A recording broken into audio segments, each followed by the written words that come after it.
California ਦੇ ਵਿੱਚ ਦੁਖਦਾਈ ਹਾਦਸਾ ਵਾਪਰਿਆ ਹੈ।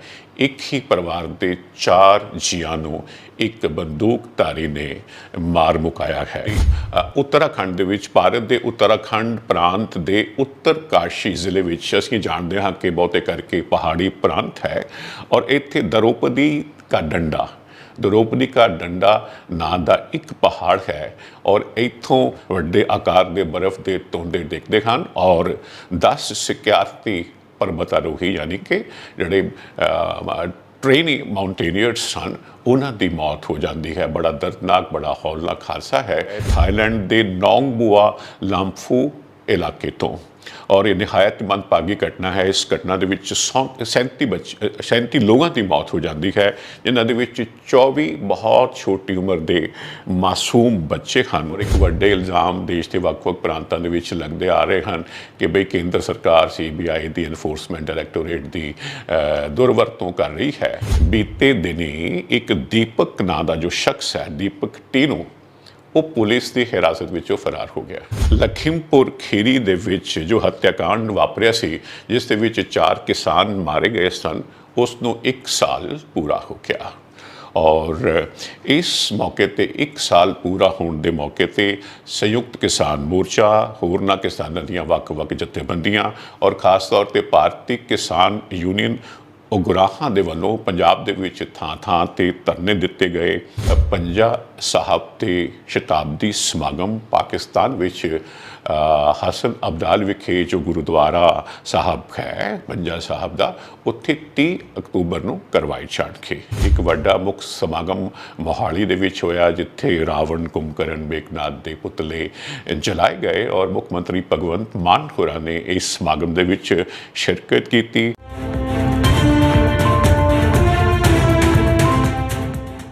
ਸਾਧਨਾ ਸਾਥੀਓ, ਮੈਂ ਰਮਨ ਕੁਮਾਰ ਇੱਕ ਵਾਰ ਫਿਰ ਲੈ ਕੇ ਪ੍ਰੋਗਰਾਮ ਬੀਤੇ ਹਫ਼ਤੇ ਤੇ ਇੱਕ ਨਜ਼ਰ। ਅਨੇਕ ਖਬਰਾਂ ਹਨ, ਲੇਕਿਨ ਬੀਤੇ ਹਫ਼ਤੇ ਦੇ ਵਿੱਚ ਇੱਕ ਤੋਂ ਬਾਅਦ ਇੱਕ ਥਾਂ-ਥਾਂ 'ਤੇ ਅਨੇਕ ਮੰਦਭਾਗੀਆਂ ਵਾਰਦਾਤਾਂ ਹੋਈਆਂ ਹਨ। ਕੈਲੀਫੋਰਨੀਆ ਦੇ ਵਿੱਚ ਪਰਿਵਾਰ ਦੇ 4 ਜੀਆਂ ਦੀ ਹੱਤਿਆ, ਇਸੇ ਤਰ੍ਹਾਂ ਥਾਈਲੈਂਡ ਦੇ ਵਿੱਚ ਅਨੇਕ ਬੱਚਿਆਂ ਨੂੰ ਮਾਰ ਮੁਕਾਇਆ ਗਿਆ ਔਰ ਫਿਰ ਇੱਧਰ ਭਾਰਤ ਦੇ ਵਿੱਚ ਉੱਤਰਾਖੰਡ ਦੇ ਵਿੱਚ ਪਰਬਤਾਰੋਹੀਆਂ ਦੀ ਮੌਤ ਦਾ ਹੋਣਾ, ਹੋਰ ਅਨੇਕ ਖਬਰਾਂ ਹਨ। ਲੇਕਿਨ ਅਸੀਂ ਸ਼ੁਰੂਆਤ ਕਰਾਂਗੇ ਪਹਿਲੋਂ ਜੋ ਕੈਲੀਫੋਰਨੀਆ ਦੇ ਵਿੱਚ ਦੁਖਦਾਈ ਹਾਦਸਾ ਵਾਪਰਿਆ ਹੈ। ਇੱਕ ਹੀ ਪਰਿਵਾਰ ਦੇ 4 ਜੀਆਂ ਨੂੰ ਇੱਕ ਬੰਦੂਕਧਾਰੀ ਨੇ ਮਾਰ ਮੁਕਾਇਆ ਹੈ। ਇਹ ਪਰਿਵਾਰ ਜੋ ਹੈ ਅਸਲ ਦੇ ਵਿੱਚ ਪਿੱਛੋਂ ਪੰਜਾਬ ਦੇ ਹੁਸ਼ਿਆਰਪੁਰ ਜ਼ਿਲ੍ਹੇ ਦੇ ਹਰਸੀ ਪਿੰਡ ਦਾ ਹੈ। ਅਮਰੀਕਾ ਜਾ ਕੇ ਵਸ ਗਿਆ ਸੀ ਔਰ ਉੱਥੇ ਪੱਕੇ ਪੈਰੀ ਹੋ ਗਏ ਸਨ। ਜ਼ਿੰਦਗੀ ਦੇ ਵਿੱਚ ਖੁਸ਼ਹਾਲੀ ਆਉਣ ਲੱਗੀ ਸੀ ਔਰ ਫਿਰ ਇੱਕਦਮ ਕੁਝ ਇਹ ਅਜਿਹਾ ਵਾਪਰਦਾ ਹੈ ਕਿ ਪਲ ਚਿੰਨ ਦੇ ਵਿੱਚ ਸਾਰਾ ਕੁਝ ਤਹਿਸ ਨਹਿਸ ਹੋ ਜਾਂਦਾ ਹੈ। ਇਹ ਵਾਰਦਾਤ, ਇਹ ਹਾਦਸਾ 3 ਅਕਤੂਬਰ ਦਾ ਹੈ ਜੀ। ਸੈਂਟਰਲ ਕੈਲੀਫੋਰਨੀਆ ਦੀ ਮਰਸਿਤ ਕਾਉਂਟੀ ਦੇ ਵਿੱਚ ਸਵੇਰ ਦੇ ਕਰੀਬ 9 ਵਜੇ ਇੱਕ ਬੰਦੂਕਧਾਰੀ ਜੋ ਕਿ ਜੈਸੂਸ ਮੈਨੂਅਲ ਸੈਲਗੈਡੋ ਨਾਂ ਦਾ ਬੰਦੂਕਧਾਰੀ ਇੱਕ ਪਰਿਵਾਰ 'ਤੇ ਆਉਂਦਾ ਹੈ। ਇਹ ਪਰਿਵਾਰ ਜੋ ਹੈ, ਇਹਨਾਂ ਦਾ ਟਰੱਕਿੰਗ ਦਾ ਕਾਰੋਬਾਰ ਹੈ। ਉਹ ਆਪਣੇ ਆਫਿਸ ਦੇ ਵਿੱਚ ਬੈਠੇ ਹੋਏ ਹਨ। ਇਹ ਬੰਦੂਕਧਾਰੀ ਉਹਨਾਂ ਨੂੰ ਆਪਣੇ ਹਥਿਆਰ ਦੀ ਨੋਕ 'ਤੇ 2 ਸ਼ਖਸ, ਇੱਕ ਜਸਦੀਪ ਸਿੰਘ ਜਿਸ ਦੀ ਉਮਰ 36 ਸਾਲ ਹੈ ਅਤੇ ਉਸ ਦਾ ਭਰਾ ਅਮਨਦੀਪ ਜਿਸ ਦੀ ਉਮਰ 39 ਸਾਲ ਹੈ, ਉਹਨਾਂ ਨੂੰ ਨਾਲ ਲੈ ਕੇ ਅਗਵਾ ਕਰਕੇ ਲੈ ਜਾਂਦਾ ਹੈ। 10 ਮਿੰਟ ਦੇ ਬਾਅਦ ਉਹ ਫਿਰ ਆਉਂਦਾ ਹੈ ਔਰ ਜਸਦੀਪ ਦੀ ਪਤਨੀ ਜਸਲੀਨ ਜੋ ਕਿ 27 ਸਾਲ ਦੀ ਹੈ ਤੇ ਉਹਨਾਂ ਦੀ ਮਾਸੂਮ 8 ਮਹੀਨਿਆਂ ਦੀ ਬੱਚੀ, ਕੁੱਛੜ ਬੱਚੀ, ਉਸ ਨੂੰ, ਜਿਸ ਦਾ ਨਾਂ ਅਰੂਹੀ ਹੈ, ਉਸ ਨੂੰ ਅਗਵਾ ਕਰਕੇ ਲੈ ਜਾਂਦਾ ਹੈ। ਸਾਰੇ ਪਾਸੇ ਹਾਹਾਕਾਰ ਮਚ ਜਾਂਦੀ ਹੈ। ਪੁਲਿਸ ਐਕਸ਼ਨ ਦੇ ਵਿੱਚ ਆਉਂਦੀ ਹੈ ਔਰ ਇਸ ਸੈਲਗੈਡੋ ਨਾਂ ਦੇ ਸ਼ਖਸ ਨੂੰ ਗ੍ਰਿਫਤਾਰ ਕਰ ਲਿਆ ਜਾਂਦਾ ਹੈ। ਉਹ ਆਪਣੇ ਆਪ ਨੂੰ ਮਾਰਨ ਦੀ ਕੋਸ਼ਿਸ਼ ਕਰਦਾ ਹੈ, ਗੰਭੀਰ ਹਾਲਤ ਹੈ, ਹਸਪਤਾਲ ਦੇ ਵਿੱਚ ਜ਼ਖਮੀ ਹੈ। ਉਸ ਦਾ ਮੁਜਰਮਾਨਾ ਰਿਕਾਰਡ ਹੈ। 10 ਸਾਲ ਦੀ ਸਜ਼ਾ ਭੁਗਤਣ ਤੋਂ ਬਾਅਦ, ਡਕੈਤੀ ਦੇ ਕੇਸ ਵਿੱਚ ਸਜ਼ਾ ਭੁਗਤਣ ਤੋਂ ਬਾਅਦ ਉਹ 2015 ਦੇ ਵਿੱਚ ਰਿਹਾ ਹੋਇਆ ਸੀ ਔਰ ਜੋ ਅਗਵਾ ਹੋਣ ਤੋਂ ਬਾਅਦ ਸਾਰਿਆਂ ਦਾ ਜੋ ਸਹਿਮ ਹੈ, ਜੋ ਡਰ ਹੈ, ਉਹ ਹੌਲਨਾਕ, ਕੌੜੀ, ਦਰਦਨਾਕ ਸੱਚਾਈ ਦੇ ਵਿੱਚ ਬਦਲ ਜਾਂਦਾ ਹੈ। ਬੁੱਧਵਾਰ ਵਾਲੇ ਦਿਨ ਧੁਰ ਪਰੇ ਇੱਕ ਪਿੰਡ ਦੇ ਬਾਗ ਵਿੱਚੋਂ ਇੱਕ ਕਿਸਾਨ ਨੂੰ 4 ਲੋਕ, ਉਹਨਾਂ ਦੀਆਂ ਲਾਸ਼ਾਂ ਪਈਆਂ ਮਿਲਦੀਆਂ ਹਨ। ਉਹ ਪੁਲਿਸ ਨੂੰ ਇਤਲਾਹ ਦਿੰਦਾ ਹੈ ਔਰ ਜੋ ਸ਼ੱਕ ਸੀ ਉਹ ਵਿਸ਼ਵਾਸ ਵਿੱਚ ਬਦਲ ਜਾਂਦਾ ਹੈ ਔਰ ਇਹ ਚਾਰੇ ਜੀ ਉਹ ਹਨ ਜਿਨ੍ਹਾਂ ਨੂੰ ਅਗਵਾ ਕੀਤਾ ਗਿਆ ਸੀ। ਇਸ ਬੰਦੂਕਧਾਰੀ ਨੇ ਉਹਨਾਂ ਨੂੰ ਮਾਰ ਮੁਕਾਇਆ ਸੀ। ਪਹਿਲੋਂ ਤਾਂ ਇਹ ਸਮਝ ਨਹੀਂ ਸੀ ਆ ਰਹੀ ਕਿ ਇਹਨਾਂ ਹੱਤਿਆਵਾਂ ਦੇ ਪਿੱਛੇ ਕਾਰਨ ਕੀ ਹੈ, ਨਾ ਕੋਈ ਵੈਰ ਨਾ ਕੋਈ ਕਾਰਨ। ਲੇਕਿਨ ਹੁਣ ਜੋ ਤਾਜ਼ਾ ਖਬਰ ਹੈ ਉਸ ਦੇ ਵਿੱਚ ਜੋ ਸ਼ੁੱਕਰਵਾਰ ਅਸੀਂ ਡਿਟੇਲਸ ਦੇਖ ਰਹੇ ਸੀ ਇੱਕ ਦਿਨ ਪਹਿਲਾਂ, ਉਹਦੇ ਵਿੱਚ ਇਹ ਸਾਹਮਣੇ ਨਿਕਲ ਕੇ ਆਉਂਦਾ ਹੈ ਕਿ ਸੈਲਗੈਡੋ ਨਾਂ ਦਾ ਇਹ ਸ਼ਖਸ ਇਸ ਪਰਿਵਾਰ ਕੋਲ ਜਿਨ੍ਹਾਂ ਦਾ ਟਰੱਕਿੰਗ ਦਾ ਕਾਰੋਬਾਰ ਸੀ ਕੰਮ ਕਰਦਾ ਸੀ, ਉਹਨਾਂ ਦਾ ਡਰਾਈਵਰ ਸੀ, ਟਰੱਕ ਚਲਾਉਂਦਾ ਸੀ, ਕਿਸੇ ਗੱਲ ਕਰਕੇ ਮਤਭੇਦ ਹੋ ਗਿਆ, ਤਲਖੀ ਹੋ ਗਈ, ਉਸ ਨੂੰ ਨੌਕਰੀਓਂ ਬਾਹਰ ਕੱਢ ਦਿੱਤਾ ਗਿਆ ਅਤੇ ਉਸ ਨੇ ਆਪਣੀ ਇਸ ਮਾਮੂਲੀ ਗੱਲ ਦਾ ਇਸ ਹਮਾਲੀਅਤ ਦੇ ਅੰਦਾਜ਼ ਵਿੱਚ ਬਦਲਾ ਲਿੱਤਾ। ਹੁਣ ਗੱਲ ਕਰਾਂਗੇ ਜੀ ਅਸੀਂ ਮੰਗਲਵਾਰ ਵਾਲੇ ਦਿਨ ਦੀ ਉੱਤਰਾਖੰਡ ਦੇ ਵਿੱਚ, ਭਾਰਤ ਦੇ ਉੱਤਰਾਖੰਡ ਪ੍ਰਾਂਤ ਦੇ ਉੱਤਰਕਾਸ਼ੀ ਜ਼ਿਲ੍ਹੇ ਵਿੱਚ। ਅਸੀਂ ਜਾਣਦੇ ਹਾਂ ਕਿ ਬਹੁਤੇ ਕਰਕੇ ਪਹਾੜੀ ਪ੍ਰਾਂਤ ਹੈ ਔਰ ਇੱਥੇ ਦਰੋਪਦੀ ਕਾ ਡੰਡਾ ਨਾਂ ਦਾ ਇੱਕ ਪਹਾੜ ਹੈ ਔਰ ਇੱਥੋਂ ਵੱਡੇ ਆਕਾਰ ਦੇ ਬਰਫ਼ ਦੇ ਤੋਂਦੇ ਦਿਖਦੇ ਹਨ ਔਰ 26 ਸਿਖਿਆਰਥੀ ਪਰਬਤਾਰੋਹੀ ਯਾਨੀ ਕਿ ਜਿਹੜੇ ਟ੍ਰੇਨੀ ਮਾਊਂਟੇਨੀਅਰਸ ਸਨ ਉਹਨਾਂ ਦੀ ਮੌਤ ਹੋ ਜਾਂਦੀ ਹੈ। ਬੜਾ ਦਰਦਨਾਕ, ਬੜਾ ਹੌਲਨਾਕ ਹਾਦਸਾ ਹੈ। ਟੀਮ ਦੇ ਕੁੱਲ 41 ਮੈਂਬਰ ਸਨ। ਨਹਿਰੂ ਇੰਸਟੀਚਿਊਟ ਆਫ ਮਾਊਂਟੇਨੀਅਰਿੰਗ ਦੇ ਇਹ ਮੈਂਬਰ ਸਨ, 34 ਟ੍ਰੇਨੀ ਸਨ, ਸਿਖਿਆਰਥੀ ਸਨ, 7 ਜੋ ਹਨ ਉਹ ਇੰਸਟਰਕਟਰ ਸਨ। ਔਰ ਇਸ ਦੇ ਵਿੱਚ ਇੱਕ ਹੋਰ ਅਜਿਹੇ ਸ਼ਖਸ ਦੀ ਮੌਤ ਹੁੰਦੀ ਹੈ। ਉਹ ਬੜੀ ਤਜਰਬਾਕਾਰ ਪਰਬਤਾਰੋਹੀ ਹੈ। ਉਹ ਸਵਿਤਾ ਕਾਂਸਲ ਸੀ, ਉਸ ਦੀ ਉਮਰ 26 ਸਾਲ ਸੀ, ਇਸ ਇੰਸਟੀਚਿਊਟ ਦੇ ਵਿੱਚ ਇੰਸਟਰਕਟਰ ਸੀ ਔਰ ਇਸ ਵਰੇ ਉਸ ਨੇ ਸਿਰਫ 16 ਦਿਨਾਂ ਦੇ ਵਕਫੇ ਵਿੱਚ ਇਸ ਵਰੇ ਉਹ ਪਹਿਲੀ ਸ਼ਖਸ, ਉਹ ਪਹਿਲੀ ਔਰਤ ਸੀ ਜਿਸ ਨੇ 2 ਪਹਾੜਾਂ ਨੂੰ ਸਰ ਕੀਤਾ, ਫਤਿਹ ਕੀਤਾ। ਦੁਨੀਆ ਦੀ ਸਭ ਤੋਂ ਉੱਚੀ ਚੋਟੀ ਮਾਊਂਟ ਐਵਰੈਸਟ ਅਤੇ ਮਾਊਂਟ ਮਕਾਲੂ।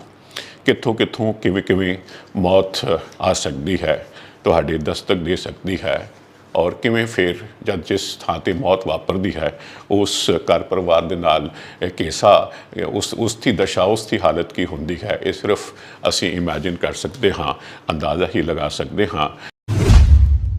ਇੱਕ ਹੋਰ ਦਰਦਨਾਕ ਖਬਰ ਹੈ ਜੀ, ਇਹ ਵੀਰਵਾਰ ਵਾਲੇ ਦਿਨ ਦੀ ਹੈ ਔਰ ਇਹ ਖਬਰ ਹੈ ਥਾਈਲੈਂਡ ਦੇ ਨੌਂਗਬੂਆ ਲਾਂਫੂ ਇਲਾਕੇ ਤੋਂ ਔਰ ਇਹ ਨਿਹਾਇਤ ਮੰਦਭਾਗੀ ਘਟਨਾ ਹੈ। ਇਸ ਘਟਨਾ ਦੇ ਵਿੱਚ 37 ਲੋਕਾਂ ਦੀ ਮੌਤ ਹੋ ਜਾਂਦੀ ਹੈ, ਜਿਨ੍ਹਾਂ ਦੇ ਵਿੱਚ 24 ਬਹੁਤ ਛੋਟੀ ਉਮਰ ਦੇ ਮਾਸੂਮ ਬੱਚੇ ਹਨ। ਦੁਪਹਿਰ ਵੇਲੇ ਦੀ ਗੱਲ ਹੈ। ਇੱਕ ਸਾਬਕਾ ਪੁਲਸੀਆ ਜਿਸ ਦਾ ਨਾਂ ਪਾਨਿਆ ਖਾਮਰਾਬ ਹੈ, ਉਹ ਇੱਕ ਚਾਈਲਡ ਕੇਅਰ ਸੈਂਟਰ ਵਿੱਚ ਦਾਖਲ ਹੁੰਦਾ ਹੈ। ਪਤਾ ਨਹੀਂ ਉਸ ਦੇ ਦਿਮਾਗ ਵਿੱਚ ਕੀ ਹੈ, ਆਉਂਦਿਆਂ ਗੋਲੀਆਂ ਦੀ ਬਾਰਿਸ਼ ਕਰਦਾ ਹੈ। ਬਾਹਰ ਲੋਕ ਖੜੇ ਹਨ, ਉਹਨਾਂ 'ਚੋਂ ਕੁਝ ਲੋਕਾਂ ਦੀ ਮੌਤ ਹੋ ਜਾਂਦੀ ਹੈ। ਫਿਰ ਅੰਦਰ ਜਾਂਦਾ ਹੈ। ਇਸ ਚਾਈਲਡ ਸੈਂਟਰ ਦੇ ਜਿਸ ਕਮਰੇ ਵਿੱਚ 2-2 ਸਾਲ ਦੇ 2.5 ਸਾਲ ਦੇ ਬੱਚੇ ਸੁੱਤੇ ਪਏ ਹਨ, ਉੱਥੇ ਉਹ ਜਿੰਦਰਾ ਲੱਗਿਆ ਵੇਖਦਾ ਹੈ। ਉਸ ਬੂਹੇ ਨੂੰ ਤੋੜਦਾ ਹੈ, ਅੰਦਰ ਜਾਂਦਾ ਹੈ, ਚਾਕੂ ਦੇ ਨਾਲ ਮਾਸੂਮ ਬੱਚਿਆਂ ਦੇ ਚਿਹਰੇ ਨੂੰ ਚੀਰਦਾ ਹੈ, ਗੋਲੀਆਂ ਚਲਾਉਂਦਾ ਹੈ ਔਰ ਇੱਥੇ 24 ਬੱਚਿਆਂ ਦੀ ਮੌਤ ਹੋ ਜਾਂਦੀ ਹੈ। ਬਾਹਰ ਨਿਕਲਦਾ ਹੈ, ਫਿਰ ਗੋਲੀਬਾਰੀ ਕਰਦਾ ਹੈ, ਕਾਰ ਵਿੱਚ ਸਵਾਰ ਹੋ ਕੇ ਉੱਥੋਂ ਭੱਜ ਨਿਕਲਦਾ ਹੈ। ਹੋਰ ਲੋਕ ਮਰਦੇ ਹਨ। ਕਿਤੇ ਘਰ ਘਰ ਵਿੱਚ ਵੱਡਿਆਂ ਦੇ ਚਲੇ ਜਾਣ 'ਤੇ ਬੱਚੇ ਕੁਰਲਾ ਰਹੇ ਹਨ, ਕਿਤੇ ਮਾਸੂਮ ਜਿੰਦੜੀਆਂ ਦੇ ਲਹੂ ਲੁਹਾਨ ਹੋਣ 'ਤੇ ਉਹਨਾਂ ਦੇ ਚੀਥੜੇ ਉੜ ਜਾਣ 'ਤੇ ਵੱਡਿਆਂ ਦਾ, ਮਾਪਿਆਂ ਦਾ ਰੋ ਰੋ ਕੇ ਬੁਰਾ ਹਾਲ ਹੈ। ਸੋ ਜੀ ਸਾਥੀਓ, ਹੁਣ ਅਗਲੀ ਖਬਰ ਵੱਲ ਵਧਦੇ ਹਾਂ। ਇੱਕ ਦਿਨ ਪਹਿਲਾਂ ਦੀ ਹੈ, ਸ਼ੁੱਕਰਵਾਰ ਦੀ ਹੈ। ਐਨਫੋਰਸਮੈਂਟ ਡਾਇਰੈਕਟੋਰੇਟ ਕੇਂਦਰ ਸਰਕਾਰ ਦੀ ਏਜੰਸੀ ਹੈ ਔਰ ਪੈਸਿਆਂ ਦੀ ਘਪਲੇਬਾਜ਼ੀ ਨੂੰ ਵੇਖਣ ਦਾ ਜਿਹੜਾ ਹੈ, ਮਨੀ ਲਾਂਡਰਿੰਗ ਦਾ, ਇਸ ਦੀ ਨਿਸ਼ਾਨਦੇਹੀ ਕਰਨ ਦਾ, ਅਪਰਾਧੀਆਂ ਨੂੰ ਫੜਨ ਦਾ ਜ਼ਿੰਮਾ ਇਸ ਕੋਲ ਹੈ। ਔਰ ਇੱਕ ਵੱਡੇ ਇਲਜ਼ਾਮ ਦੇਸ਼ ਦੇ ਵੱਖ-ਵੱਖ ਪ੍ਰਾਂਤਾਂ ਦੇ ਵਿੱਚ ਲੱਗਦੇ ਆ ਰਹੇ ਹਨ ਕਿ ਬਈ ਕੇਂਦਰ ਸਰਕਾਰ CBI ਦੀ ਐਨਫੋਰਸਮੈਂਟ ਡਾਇਰੈਕਟੋਰੇਟ ਦੀ ਦੁਰਵਰਤੋਂ ਕਰ ਰਹੀ ਹੈ।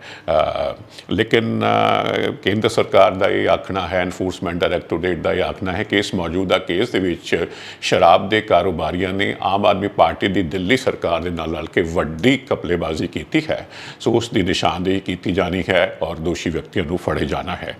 ਸੋ ਜੀ ਇਹ ਜੋ ਕੇਸ ਹੈ, ਇਹ ਆਮ ਆਦਮੀ ਪਾਰਟੀ ਦੀ ਜੋ ਦਿੱਲੀ ਦੀ ਸਰਕਾਰ ਹੈ ਉਸ ਦੀ ਜੋ ਆਬਕਾਰੀ ਨੀਤੀ ਹੈ, ਯਾਨੀ ਕਿ ਸ਼ਰਾਬ ਦੇ ਨਾਲ ਸੰਬੰਧਿਤ ਜੋ ਨੀਤੀ ਸੀ, ਉਸ ਬਾਬਤ ਜੋ ਘਪਲੇਬਾਜ਼ੀ ਦੇ ਦੋਸ਼ ਹਨ ਉਸ ਨੂੰ ਲੈ ਕੇ ਸ਼ੁੱਕਰਵਾਰ ਵਾਲੇ ਦਿਨ ਦਿੱਲੀ, ਪੰਜਾਬ ਤੇ ਆਂਧਰ ਪ੍ਰਦੇਸ਼ ਦੇ ਵਿੱਚ 35 ਥਾਵਾਂ ਤੇ ਰੇਡ ਕੀਤਾ ਗਿਆ। ਹਾਂਜੀ, ਔਰ ਦੋਸ਼ ਇਹ ਹੈ ਕਿ ਜੋ ਸ਼ਰਾਬ ਬਣਾਉਣ ਵਾਲੀ ਕੰਪਨੀਆਂ ਹਨ, ਸਪਲਾਇਰ ਹਨ ਔਰ ਜੋ ਰਿਟੇਲਰ ਹਨ, ਉਹਨਾਂ ਦੇ ਰਿਕਾਰਡ ਚੈੱਕ ਕੀਤੇ ਜਾਣੇ ਹਨ। ਦੋਸ਼ ਜਿਵੇਂ ਮੈਂ ਜ਼ਿਕਰ ਕੀਤਾ ਉਹ ਇਹ ਹੈ ਕਿ ਇਹ ਸਾਰੇ ਆਪਸ 'ਚ ਰਲੇ ਸਨ। ਦੋਸ਼ ਇਹ ਹੈ ਕਿ ਇਹਨਾਂ ਨੇ ਦਿੱਲੀ ਦੀ ਆਮ ਆਦਮੀ ਪਾਰਟੀ ਦੀ ਸਰਕਾਰ ਦੇ ਨਾਲ ਰਲ ਕੇ ਕਾਰਟਲਾਈਜੇਸ਼ਨ ਨੂੰ ਉਤਸ਼ਾਹਿਤ ਕੀਤਾ, ਕਾਰੋਬਾਰ ਕੁਝ ਹੱਦਾਂ 'ਚ ਰਵੇ, ਇਹ ਲੋਕ ਵੱਡੇ ਮੁਨਾਫੇ ਕਮਾ ਸਕਣ। ਔਰ ਕੇਂਦਰ ਸਰਕਾਰ ਦਾ ਈਡੀ ਦਾ ਇਹ ਦੋਸ਼ ਹੈ ਕਿ ਇਸ ਦੇ ਵਿੱਚ ਵੱਡੇ ਘਪਲੇਬਾਜ਼ੀ ਹੋਈ ਹੈ ਔਰ ਬਹੁਤ ਜ਼ਿਆਦਾ ਪੈਸਾ ਜੋ ਹੈ ਆਮ ਆਦਮੀ ਪਾਰਟੀ ਦੀ ਸਰਕਾਰ ਦੇ ਵੱਖ-ਵੱਖ ਮੈਂਬਰਾਂ ਨੂੰ ਦਿੱਤਾ ਗਿਆ ਹੈ। ਜ਼ਿਕਰਯੋਗ ਹੈ ਕਿ ਪਿਛਲੇ ਮਹੀਨੇ ਦਿੱਲੀ ਦੇ ਮੁੱਖ ਮੰਤਰੀ ਮਨੀਸ਼ ਸਿਸੋਦੀਆ ਉਹਨਾਂ ਦੇ ਘਰ ਅਤੇ ਹੋਰਨਾਂ ਲੋਕਾਂ ਦੇ ਘਰ ਦੇ ਵਿੱਚ ਛਾਪੇਮਾਰੀ ਕੀਤੀ ਗਈ ਸੀ। ਦਿੱਲੀ ਦੇ ਮੁੱਖ ਮੰਤਰੀ ਔਰ ਆਪ ਦੇ ਰਾਸ਼ਟਰੀ ਕਨਵੀਨਰ ਕੇਜਰੀਵਾਲ ਹੋਰਾਂ ਦਾ ਆਖਣਾ ਹੈ ਕਿ ਕੇਂਦਰ ਸਰਕਾਰ ਨੇ 300 ਅਫਸਰਾਂ ਨੂੰ ਲਾ ਕੇ 500 ਵੱਖ-ਵੱਖ ਥਾਵਾਂ ਤੇ ਬੀਤੇ ਦਿਨਾਂ ਦੇ ਵਿੱਚ ਛਾਪੇਮਾਰੀ ਕੀਤੀ ਹੈ।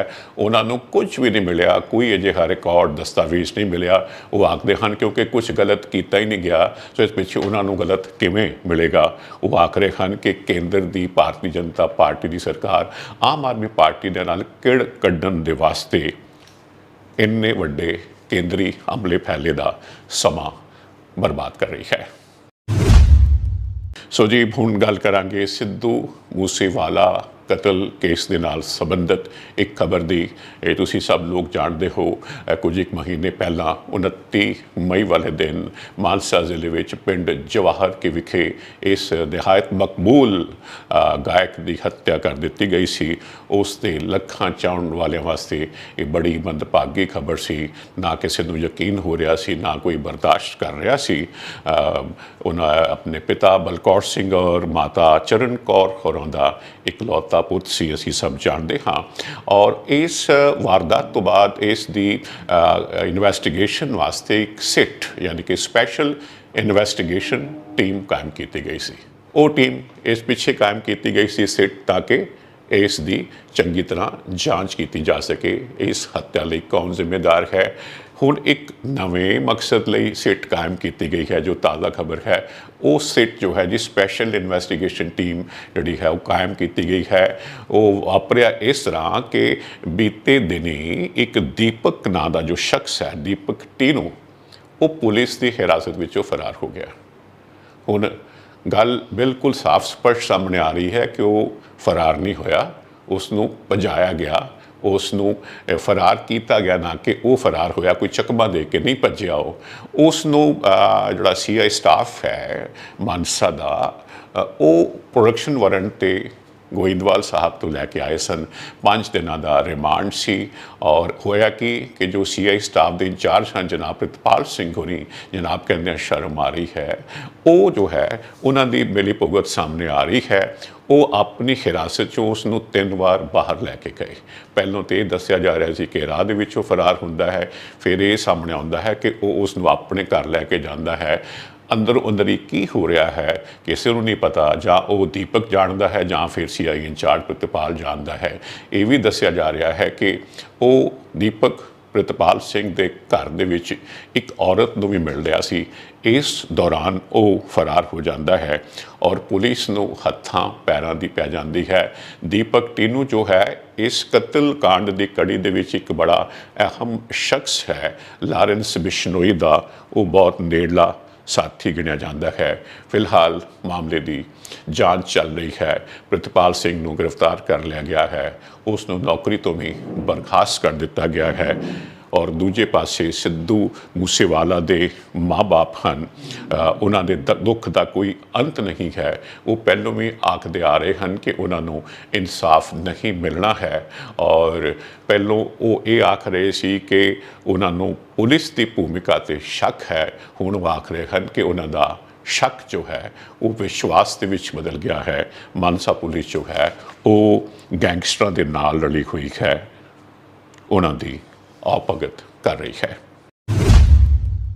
ਅਗਲੀ ਖਬਰ ਜੋ ਹੈ ਜੀ, ਇਹ 3 ਅਕਤੂਬਰ ਦਾ ਦਿਨ ਹੈ ਔਰ ਸੋਮਵਾਰ ਦਾ ਦਿਨ ਹੈ।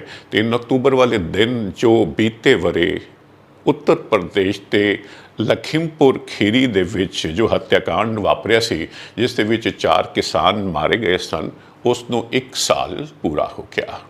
ਔਰ ਇਸ ਮੌਕੇ 'ਤੇ 1 ਸਾਲ ਪੂਰਾ ਹੋਣ ਦੇ ਮੌਕੇ 'ਤੇ ਸੰਯੁਕਤ ਕਿਸਾਨ ਮੋਰਚਾ, ਹੋਰਨਾਂ ਕਿਸਾਨਾਂ ਦੀਆਂ ਵੱਖ-ਵੱਖ ਜਥੇਬੰਦੀਆਂ ਔਰ ਖਾਸ ਤੌਰ 'ਤੇ ਭਾਰਤੀ ਕਿਸਾਨ ਯੂਨੀਅਨ ਉਗਰਾਹਾਂ ਦੇ ਵੱਲੋਂ ਪੰਜਾਬ ਦੇ ਵਿੱਚ ਥਾਂ-ਥਾਂ 'ਤੇ ਧਰਨੇ ਦਿੱਤੇ ਗਏ ਔਰ ਵੱਖ-ਵੱਖ ਮੰਗਾਂ ਰੱਖੀਆਂ ਗਈਆਂ। ਖਾਸ ਤੌਰ 'ਤੇ ਕੇਂਦਰੀ ਮੰਤਰੀ ਅਜੇ ਮਿਸ਼ਰਾ ਨੂੰ ਬਰਖਾਸਤ ਕਰਨ ਦੀ ਮੰਗ ਕੀਤੀ ਗਈ, ਕੇਂਦਰੀ ਕੈਬਨਿਟ 'ਚੋਂ ਬਾਹਰ ਕੱਢਣ ਦੀ ਮੰਗ ਕੀਤੀ ਗਈ। ਔਰ ਇਸ ਵਾਰਦਾਤ ਵਿੱਚ ਜੋ ਲੋਕ ਮਾਰੇ ਗਏ ਸਨ, ਉਹਨਾਂ ਦੇ ਪਰਿਵਾਰ ਦੇ ਇੱਕ ਜੀ ਨੂੰ ਨੌਕਰੀ ਅਤੇ ਜ਼ਖਮੀ ਵਿਅਕਤੀਆਂ ਨੂੰ 10 ਲੱਖ ਰੁਪਏ ਦੀ ਰਾਹਤ ਦੇਣ ਦੀ ਮੰਗ ਕੀਤੀ ਗਈ। ਅਸੀਂ ਜੇਕਰ ਇਸ ਘਟਨਾ ਦਾ ਦੁਬਾਰਾ ਜ਼ਿਕਰ ਕਰਨਾ ਹੋਵੇ ਤਾਂ ਬੀਤੀ 3 ਅਕਤੂਬਰ ਨੂੰ ਬੀਤੇ ਵਰੇ 3 ਅਕਤੂਬਰ ਨੂੰ 2021 ਦੇ ਵਿੱਚ ਕੁਝ ਕਿਸਾਨ ਲੋਕ ਇੱਕ ਸਮਾਗਮ ਜੋ ਹੈ ਉਸ ਦੇ ਵਿੱਚ ਸ਼ਿਰਕਤ ਕਰਨ ਤੋਂ ਬਾਅਦ ਸ਼ਾਂਤਮਈ ਤਰੀਕੇ ਦੇ ਨਾਲ ਵਾਪਸ ਪਰਤ ਰਹੇ ਸਨ। ਇਸ ਦੌਰਾਨ ਇੱਕ SUV ਜਿਹੜੀ ਹੈ ਉਹ ਸੜਕ 'ਤੇ ਤੇਜ਼ ਰਫ਼ਤਾਰ ਆਉਂਦੀ ਹੈ ਔਰ ਕਿਸਾਨਾਂ ਨੂੰ ਦਰੜਦੀ ਹੋਈ ਅੱਗੇ ਨਿਕਲ ਜਾਂਦੀ ਹੈ। 4 ਕਿਸਾਨਾਂ ਦੀ ਮੌਤ ਹੋ ਜਾਂਦੀ ਹੈ ਔਰ ਇੱਕ ਪੱਤਰਕਾਰ ਨਾਲ ਮਾਰਿਆ ਜਾਂਦਾ ਹੈ। ਬਾਅਦ ਵਿੱਚ ਹਿੰਸਾ ਵਾਪਰਦੀ ਹੈ, 3 ਲੋਕ ਹੋਰ ਮਾਰੇ ਜਾਂਦੇ ਹਨ। ਇਸ SUV ਦੇ ਵਿੱਚ ਇਹ ਗੱਲ ਛੇਤੀ ਹੀ ਸਾਫ਼ ਹੋ ਗਈ ਸੀ ਕਿ ਕੇਂਦਰੀ ਮੰਤਰੀ ਅਜੇ ਮਿਸ਼ਰਾ ਹੋਰਾਂ ਦਾ ਪੁੱਤਰ ਆਸ਼ੀਸ਼ ਮਿਸ਼ਰਾ ਵੀ ਸਵਾਰ ਸੀ ਔਰ ਉਸ ਨੇ ਇਸ ਕਤਲੋਗਾਰਤ ਨੂੰ ਅੰਜਾਮ ਦਿੱਤਾ ਔਰ ਪ੍ਰੈਸ਼ਰ ਪਿਆ। ਫਿਰ ਆਖਰ ਉਸ ਦੀ ਗ੍ਰਿਫਤਾਰੀ ਹੋਈ, ਉੱਪਰ ਜਾ ਕੇ ਉਸ ਜ਼ਮਾਨਤ ਲੈਣ ਦੇ ਵਿੱਚ ਕਾਮਯਾਬ ਵੀ ਹੋ ਗਿਆ ਸੀ। ਫਿਰ ਸਰਵਉੱਚ ਅਦਾਲਤ ਨੇ ਇਹ ਜੋ ਹੈ ਜ਼ਮਾਨਤ ਉਸ ਨੂੰ ਰੱਦ ਕਰ ਦਿੱਤੀ ਸੀ। ਸੋ ਬੜੇ ਦੁੱਖ ਦੀ ਗੱਲ ਹੈ। ਉਹੀ ਸਾਰੇ ਬੁਲਾਰਿਆਂ ਨੇ ਉਹੀ ਆਖਿਆ ਕਿ ਕਿੰਨੀ ਢੀਠਤਾਈ ਹੈ ਜੋ ਕੇਂਦਰ ਸਰਕਾਰ ਦੀ ਨਜ਼ਰ ਆ ਰਹੀ ਹੈ। ਸਾਰਾ ਕੁਝ ਹੋਣ ਦੇ ਬਾਵਜੂਦ ਜੋ ਹੈ ਇਹ ਮੰਤਰੀ ਜਿਨ੍ਹਾਂ ਦੇ ਸਬੂਤ ਨੇ ਸਾਰਾ ਕੁਝ ਅੰਜਾਮ ਦਿੱਤਾ, ਅਜੇ ਵੀ ਕੇਂਦਰੀ ਕੈਬਨਿਟ ਦੇ ਵਿੱਚ ਬਣੇ ਹੋਏ ਹਨ। ਔਰ ਇਸ ਦੌਰਾਨ ਪੰਜਾਬ ਦੇ ਸਮਾਗਮਾਂ ਤੋਂ ਇਲਾਵਾ ਉੱਤਰ ਪ੍ਰਦੇਸ਼ ਦੇ ਵਿੱਚ ਘਟਨਾ ਵਾਲੀ ਥਾਂ 'ਤੇ ਜੋ ਨੇੜੇ ਗੁਰਦੁਆਰਾ ਸਾਹਿਬ ਹੈ, ਉੱਥੇ ਵੀ ਜੋ ਸਮਾਗਮ ਕੀਤਾ ਗਿਆ ਔਰ ਪੰਜਾਬ ਤੋਂ ਕਿਸਾਨ ਆਗੂ ਇਸ ਮੌਕੇ 'ਤੇ ਹਾਜ਼ਰ ਸਨ। ਇਹਨਾਂ ਵਿੱਚ ਬੂਟਾ ਸਿੰਘ ਬੁਰਜਗਿੱਲ, ਰਮਿੰਦਰ ਸਿੰਘ ਪਟਿਆਲਾ ਤੇ ਜਰਮਨਦੀਪ ਸਿੰਘ ਪੜੀ ਤੇ ਹੋਰ ਲੋਕ ਵੀ ਮੌਜੂਦ ਸਨ। ਔਰ ਜਿਹੜੇ UP ਦੇ ਭਾਰਤੀ ਕਿਸਾਨ ਯੂਨੀਅਨ ਦੇ ਆਗੂ ਹਨ, ਰਕੇਸ਼ ਟਿਕਾਇਤ ਹੋਰੀ, ਉਹਨਾਂ ਨੇ ਆਖਿਆ ਹੈ ਕਿ 1 ਸਾਲ ਹੋ ਗਿਆ ਹੈ ਔਰ ਅਜੇ ਵੀ ਇਨਸਾਫ ਨਹੀਂ ਮਿਲਿਆ ਹੈ। ਕੇਂਦਰ ਸਰਕਾਰ ਨੇ ਵਾਅਦਾ ਖਿਲਾਫੀ ਕੀਤੀ ਹੈ ਔਰ ਲੋਕ ਇਸ ਘਿਨਾਉਣੀ ਵਾਰਦਾਤ ਨੂੰ ਨਹੀਂ ਭੁੱਲਣਗੇ। ਇਸ ਦੌਰਾਨ ਜੋ ਕਾਂਗਰਸ ਦੇ ਸੀਨੀਅਰ ਆਗੂ ਰਾਹੁਲ ਗਾਂਧੀ ਹੋਰੀ ਜੋ ਇਸ ਵੇਲੇ ਭਾਰਤ ਯਾਤਰਾ 'ਤੇ ਨਿਕਲੇ ਹੋਏ ਹਨ, 3500 ਕਿਲੋਮੀਟਰ ਦੀ ਲੰਮੀ ਭਾਰਤ ਯਾਤਰਾ ਉਹ ਕਰ ਰਹੇ ਹਨ। ਰੋਜ਼ 15 ਤੋਂ ਲੈ ਕੇ 25 ਕਿਲੋਮੀਟਰ ਉਹ ਆਪਣੇ ਸਾਥੀਆਂ ਦੇ ਨਾਲ ਸਫ਼ਰ ਕਰ ਰਹੇ ਹਨ। ਉਹ ਇਸ ਨੂੰ ਭਾਰਤ ਜੋੜੋ ਦਾ ਨਾਂ ਦੇ ਰਹੇ ਹਨ। ਉਹਨਾਂ ਵੀ ਆਖਿਆ ਹੈ ਕਿ ਇਸ ਕਿਸਾਨਾਂ ਦੇ ਨਾਲ ਜੋ ਜੁੜੀ ਇਹ ਵਾਰਦਾਤ ਹੈ, ਉਹ ਵੀ ਉਹਨਾਂ ਦੀ ਇਸ ਯਾਤਰਾ ਲਈ ਵੱਡਾ ਪ੍ਰੇਰਨਾ ਸਰੋਤ ਬਣੀ ਹੈ ਔਰ ਉਹਨਾਂ ਆਖਿਆ ਹੈ ਕਿ ਕਿਸਾਨਾਂ ਦਾ ਇਹ ਸੰਘਰਸ਼ ਉਹਨਾਂ ਵਾਸਤੇ ਪ੍ਰੇਰਣਾ ਹੈ। ਔਰ ਜਨਰਲ ਸਕੱਤਰ ਜੋ ਹੈ ਕਾਂਗਰਸ ਦੀ, ਉਹਨਾਂ ਦੀ ਭੈਣ ਪ੍ਰਿਯੰਕਾ ਵਾਡਰਾ ਹੋਰਾਂ ਨੇ ਵੀ ਕੁਝ ਅਜਿਹੇ ਜਜ਼ਬਾਤ ਦਾ ਇਜ਼ਹਾਰ ਕੀਤਾ ਹੈ। ਸੋ ਜੀ ਹੁਣ ਅਸੀਂ ਅਗਲੀ ਖਬਰ ਜੋ ਹੈ ਉਹ ਸ਼ਹੀਦੀ ਸਾਕਾ ਸ਼੍ਰੀ ਪੰਜਾ ਸਾਹਿਬ ਤੇ ਸ਼ਤਾਬਦੀ ਸਮਾਗਮ ਪਾਕਿਸਤਾਨ ਵਿੱਚ ਹਸਨ ਅਬਦਾਲ ਵਿਖੇ ਜੋ ਗੁਰਦੁਆਰਾ ਸਾਹਿਬ ਹੈ ਪੰਜਾ ਸਾਹਿਬ ਦਾ, ਉੱਥੇ 30 ਅਕਤੂਬਰ ਨੂੰ ਕਰਵਾਈ ਜਾਣਗੇ। ਇਹ ਜਾਣਕਾਰੀ ਸ਼੍ਰੋਮਣੀ ਗੁਰਦੁਆਰਾ ਪ੍ਰਬੰਧਕ ਕਮੇਟੀ ਦੇ ਪ੍ਰਧਾਨ ਹਰਜਿੰਦਰ ਸਿੰਘ ਧਾਮੀ ਹੋਰਾਂ ਨੇ ਦਿੱਤੀ ਹੈ। ਉਹ ਇੱਕ 5 ਮੈਂਬਰੀ ਵਫਦ ਦੇ ਨਾਲ ਬੁੱਧਵਾਰ ਵਾਲੇ ਦਿਨ ਲਾਹੌਰ ਗਏ ਸਨ। ਉੱਥੇ ਉਹਨਾਂ ਨੇ ਪਾਕਿਸਤਾਨ ਸਿੱਖ ਗੁਰਦੁਆਰਾ ਪ੍ਰਬੰਧਕ ਕਮੇਟੀ ਅਤੇ ਪਾਕਿਸਤਾਨ वकफ बोर्ड के मैंबरां दे नाल मुलाकात करके इन्हां समागमां संबंधी प्रबंधां ते इस दी रूपरेखा का जायजा लिया। और इस दौरान श्रोमणी गुरुद्वारा प्रबंधक कमेटी ने फैसला किया है कि इन्हां समागमां दे वास्ते रागी, ढाडी ते कवि श्री जत्थे भेजे जाएंगे और इस समागम के समय नाल अमृत संचार भी करवाया जाएगा। इस दौरान इन्हां मैंबरां ने लाहौर दे विच गुरुद्वारा डेरा साहब जाके मत्था टेकिया और वो महाराजा रणजीत सिंह की समाधि भी गए, जिथे उन्होंने इस महान शख्सियत प्रति अपनी श्रद्धा का इजहार किया। 5 मैंबरी वफद दे विच धामी साहब तो अलावा जनरल सकत्तर करनैल सिंह पंजोली, राजिंदर सिंह मेहता, बलविंदर सिंह कालवा ते राजिंदर सिंह शामिल सन। सो साथियों, आखिर विच गल करांगे दुसहरा होके हटिया है। हाँ जी, ये दुसहरा देश के ਵੱਖ-ਵੱਖ हिस्सों ਦੇ ਵਿੱਚ बड़ी ਧੂਮਧਾਮ ਦੇ ਨਾਲ ਮਨਾਇਆ ਜਾਂਦਾ ਹੈ और पंजाब के ਵੱਖ-ਵੱਖ ਸ਼ਹਿਰਾਂ ਤੇ ਕਸਬਿਆਂ ਦੇ ਵਿੱਚ ਵੀ ਦੁਸਹਿਰੇ ਦੇ ਮੌਕੇ ਤੇ ਵੱਡੀਆਂ ਰੌਣਕਾਂ ਵੇਖਣ ਨੂੰ ਮਿਲੀਆਂ और बदी ਦੇ ਉੱਪਰ ਨੇਕੀ ਦੀ ਇਹ ਜਿੱਤ ਦਾ ਤਿਉਹਾਰ ਹੈ। ਇਸੇ ਦਿਨ 10 ਮੂਹੇ रावण का अंत होया सी। ये भी है कि माँ दुर्गा ने महिषासुर का वध किया सी। होर अनेक ਜਿਹੜੇ ਪ੍ਰਸੰਗ ਹਨ ਉਹ ਦੁਸਹਿਰੇ ਦੇ ਨਾਲ ਜੁੜੇ ਹੋਏ ਹਨ। ਇਸ ਬਾਬਤ ਜੋ ਪੰਜਾਬ ਦੇ ਵਿੱਚ ਵੀ ਵੱਖ-ਵੱਖ ਥਾਵਾਂ 'ਤੇ ਸਮਾਗਮ ਹੋਏ, ਇੱਕ ਵੱਡਾ ਮੁੱਖ ਸਮਾਗਮ ਮੋਹਾਲੀ ਦੇ ਵਿੱਚ ਹੋਇਆ ਜਿੱਥੇ ਰਾਵਣ, ਕੁੰਭਕਰਨ, ਮੇਘਨਾਥ ਦੇ ਪੁਤਲੇ ਜਲਾਏ ਗਏ और ਮੁੱਖ ਮੰਤਰੀ ਭਗਵੰਤ ਮਾਨ ਹੋਰਾਂ ਨੇ ਇਸ ਸਮਾਗਮ ਦੇ ਵਿੱਚ ਸ਼ਿਰਕਤ ਕੀਤੀ और ਉੱਥੇ ਜੋ ਪ੍ਰਬੰਧਕ ਸਨ ਉਹਨਾਂ ਨੇ ਆਖਿਆ ਕਿ ਸਾਨੂੰ ਦੁਸਹਿਰਾ ਮਨਾਉਣ ਵਾਸਤੇ ਇੱਕ ਪੱਕੀ ਥਾਂ ਮਿਲਣੀ ਚਾਹੀਦੀ ਹੈ। ਮਾਨ ਹੋਰਾਂ ਨੇ ਆਖਿਆ ਕਿ ਮੈਨੂੰ ਪਤਾ ਸੀ ਕਿ मैं इस समागम से शिरकत करन आ रहा हाँ और प्रबंधक अपनी ये मंग दोहराणगे। उन्होंने इस गल ते दुख भी जताया कि बीते अनेक सालों के विच सरकारां ने इस बाबत उन्होंने मंग नूं लैके कुछ नहीं किया। मौके पर उन्होंने ऐलान किया कि जिस थां ते इस समागम हो रहा है ये थां पक्की दशहरा कमेटी नूं अलॉट कर दी जाएगी। इस बाबत नोटिफिकेशन छेती जारी कर दिता जाएगा। सो साथियों, जिन्नियां खबरां मैं अज इस प्रोग्राम के शामिल कर सकता सी, समेट सकता सी,